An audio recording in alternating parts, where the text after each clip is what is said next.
Almanya'nın Nürnberg kentinde geleneksel olarak verilen Uluslararası Barış Ödülü bu yıl Kazak asıllı Sayragül Sautbay'a verildi. Ödül, Sautbay'a Müslüman Uygur Türklerine yapılan zulmü tüm dünyaya duyurduğu için verildi.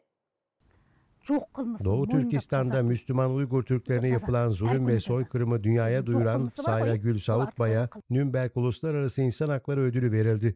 Kazak asıllı Sayragül Sautbay, ödülünü Nürnberg Belediye Başkanı Markus König'in elinden aldı. Sautbay, Çin'den gizlice kaçmış ve yazdığı kitapta başından geçenleri ve Uygur Müslümanlarının Çin'de uzun yıllardır maruz kaldığı işkenceleri kaleme almıştı.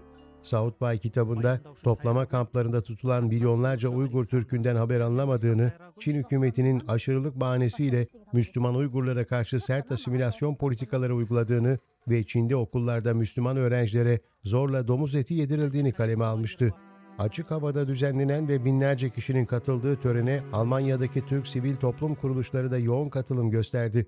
Etkinlikte Çin devletine Müslüman Uygur Türklerine uyguladığı soykırımı durdurma çağrısı da yapıldı.